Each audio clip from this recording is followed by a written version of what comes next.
Did you know that 64% of the US population lives paycheck to paycheck? If this data is remotely correct, it's important to understand how you can manage your paycheck efficiently so that you are not just living comfortably today, but are also future-proofing your financial life. In this video, I will walk you through 4 things or 4 steps that you need to do as soon as you get paid. Before we get started, a quick reminder to subscribe to my channel and hit on the notification bell icon. Over 80% of the people who watch my channel haven't subscribed yet, so it will mean the world to me if you did.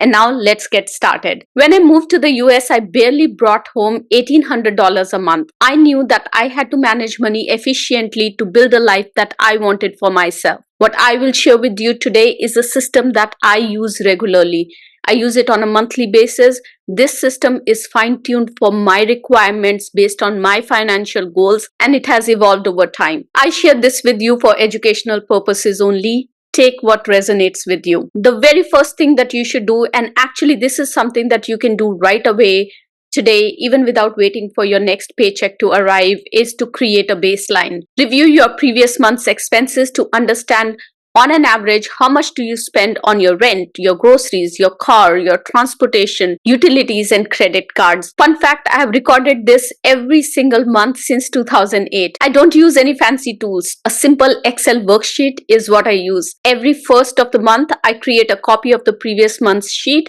and it's ready for me to plan for the next month. This not only provides me a good understanding of my living expenses, but also helps me plan for the upcoming big expenses. For example, I know that my property taxes are due in April. Since my income is more or less fixed, I can plan on reducing my discretionary expenses or my fun expenses to fund that tax so that I don't have to pull out money from my savings. I know that in some months, like during holidays, my grocery bill is higher than other months. So I have an ideal amount column in my worksheet.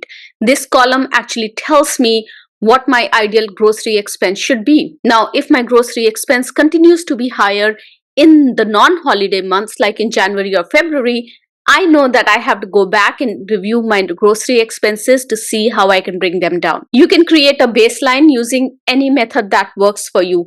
If you want to use a simple free template, you can actually use mine. I've linked it in the description. Just go ahead and download it and start using it. Now, when you get your paycheck, review your pay stub.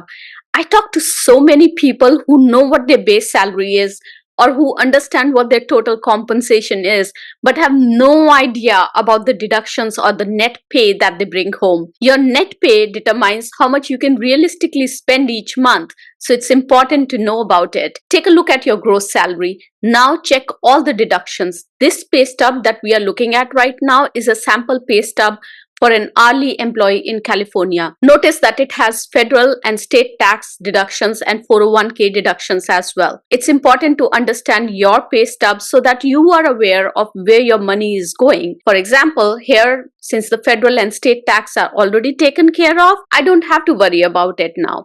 Same with the 401k deductions. After reviewing the pay stub, it's time to manage your paycheck. Let me open the template that I use so that I can walk you through the process.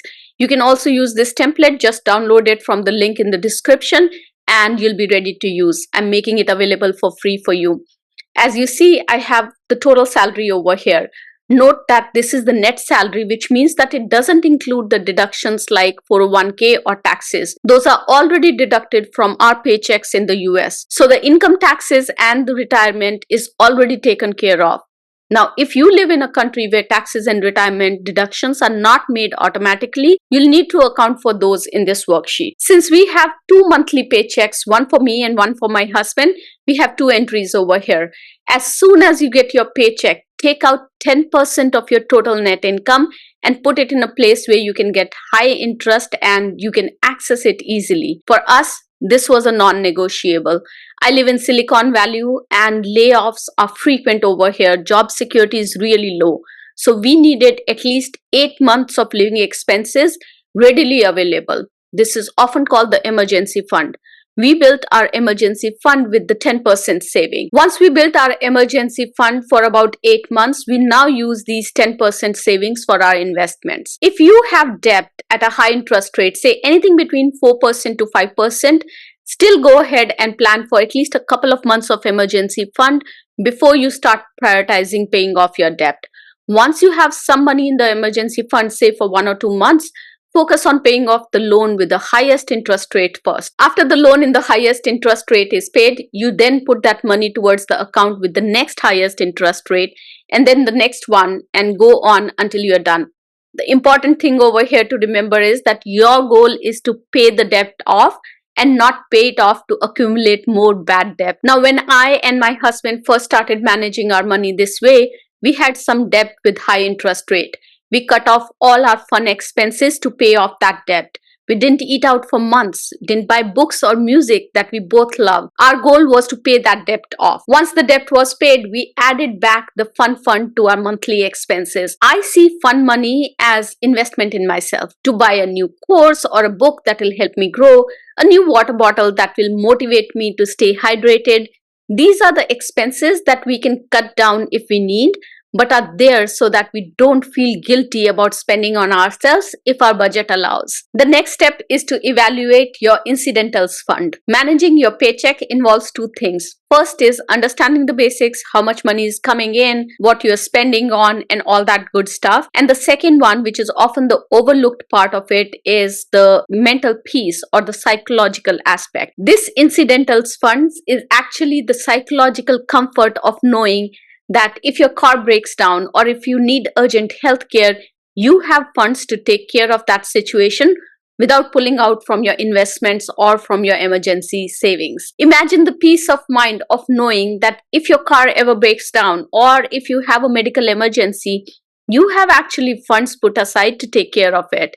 You don't have to go into debt or pull from your savings to pay for these emergencies. That is the benefit of an incidental fund. The peace of mind just from having this fund tucked away somewhere and knowing that you have access to this money if needed. Notice that I have two categories for this in my Excel sheet: the medical expenses and incidentals. The reason behind this is that when you have a big bulk of money sitting in one category, it's human tendency to use it all.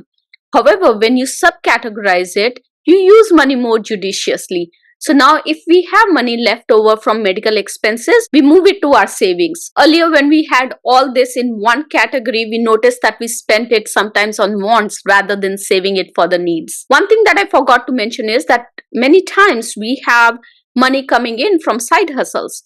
Make sure that you account for that money in the income that's coming in alongside your monthly pay, and then leverage that money in two ways. One, you can either invest all that money and save all that money. And second is that you can use that money either to pay off your debt or invest back in your business. But make sure that you are capturing those details as well in your monthly expenses. Now, many people ask me this question about the money that you have saved. Is it better to invest that money or use it to pay off mortgage or student loan? The reality is that it depends. It depends on your unique situation and what gives you the peace of mind. For me, paying off my loan, even when the interest rate was very low on it, gave me that mental peace that I needed. You would argue that I could have rather invested that money in SP 500 and made more in the interest. And that's true, but the relief that I got knowing that I'm loan free was more important to me at that time in my life. So that's how I allocate my money on Payday. If you found this video useful, I would love for you to subscribe. Again, over 80% of the people who watch my channel have not subscribed, and you subscribing would mean the world to me. Thank you so much for watching. Have a successful week. Bye-bye.